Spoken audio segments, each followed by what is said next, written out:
Hey guys, welcome to my channel. So today I'm going to talk about dispersions and its classification.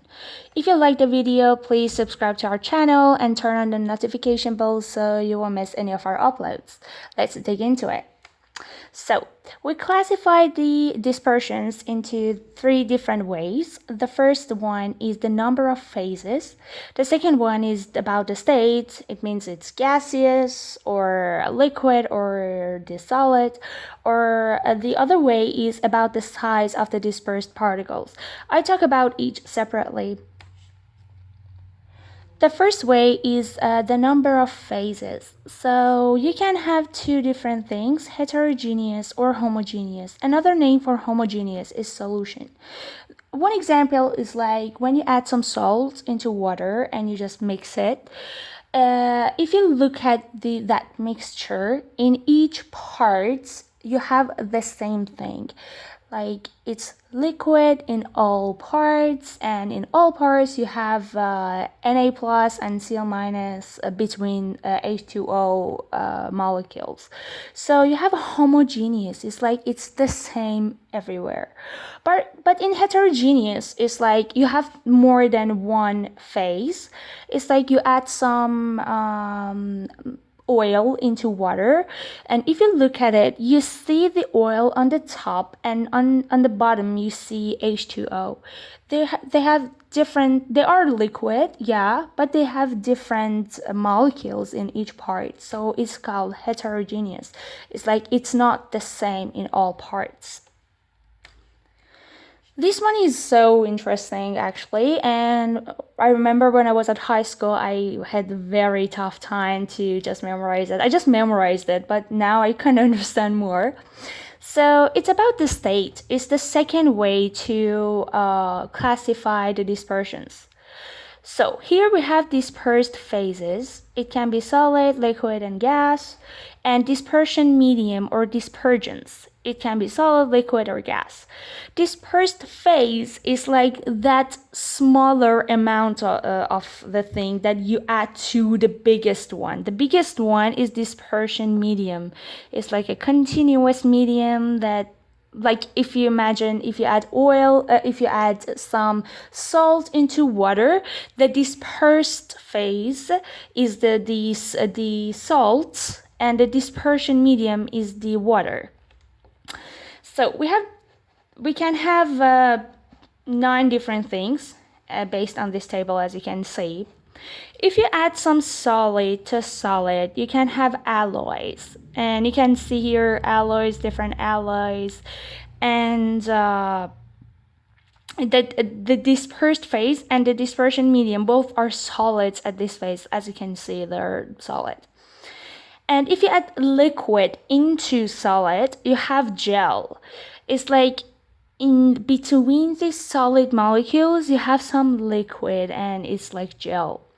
If you add gas to solid, you can have plastic foams, as you can see here. It's like gas, molecules of gas in the solid. And you can, another example is H2 in palladium. Here you can see H2 in palladium. The red ones here are solutions.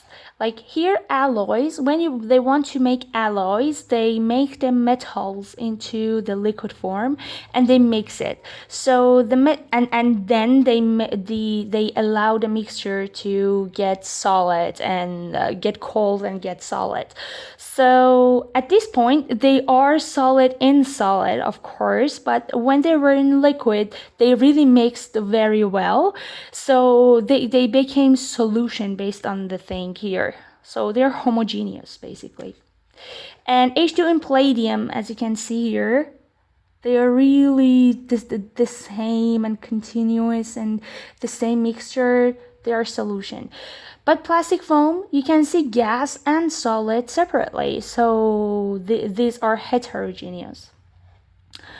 About solid in liquid, you can have suspensions. As you can see here, they are like suspended particles in the solution in liquid.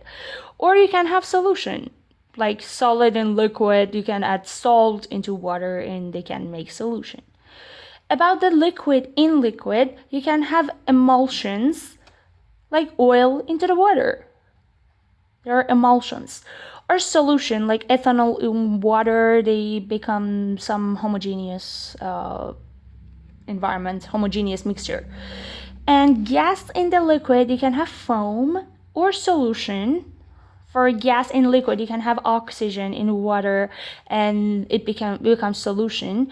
Or if you ever have you ever gone to the Starbucks or something? If you just order some, I don't know, cappuccino, when they want to make foam, the milk foam, they put some gas in the milk. So they produce the foam. They put gas in liquid. And okay, if you add solid to gas, you can have solid aerosol, like smoke. When you smoke, you put some when you smoke and just, of course, exhale it, you can have you have some solid particles in the gas.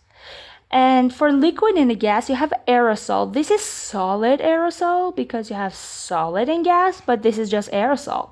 Like fog or mist, see, the continuous thing and the whole thing is gas, but you added some liquid in the gas. And for gas and gas, you always just have solutions like air because they always make a homogeneous mixture, so it's always solutions. The third way to just classify the dispersions is based on the size of the particles. If you have, as you can see here in the table, you can have coarse dispersions, colloid, or true solutions. It just depends on the size. If it's less than 1 nanometer, it's true solution, of course, the dispersed one. And the colloid is like 1 nanometer to approximately 1 micrometer. And the coarse dispersions is more than 1 micrometer. And for each of these, we have some characteristics. Each of them have some characteristics. About the coarse dispersions, the particles were more than 1 micrometer, as we saw. And so, because the particles are so big, so they sediment. They cannot just stay in the liquid or in the dispersion medium. They sediment. And so because they are so big, they can be filtered. And they are not dialyzable because they don't diffuse. For diffusion, you need small particles. When they are small, it's really easy to just diffuse through some semi-permeable membrane.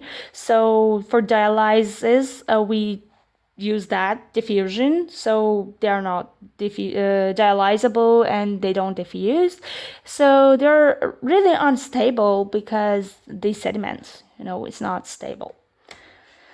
The second one was colloids. The particles were between 1 nanometer to 1 micrometer, and one example is like micelles or macromolecules in the body. And they can sediment slowly or they cannot sediment at all, but the particles are still large, so they weakly diffuse, so not dialyzable, you cannot do that. And they're opalescent. It means the color is like kind of milky, it's not that bright, as you can see. And one very interesting thing happens in colloids is Tyndall effect. Is when you put some light on these solutions, you can see the course of the light. It's because each particle, when they get the light, they deflect the light into different directions. And just this light goes and just touches this particle. This particle deflects the light, and some lights come into your eyes and you can see them. It's called Tyndall effect, and it happens in colloids. And the last one is solutions, like true solutions, basically. They don't sediment because the particles are so small, less than 1 micrometer, one nanometer, as you can see here, less than 1 nanometer. And yeah, here. And so because the particles are so small, they diffuse, and because they diffuse, they're dialyzable. And it's a clear thing, and it's homogeneous because the particles are so small, so they really mix to each other very well. Yep, thank you for watching. Bye.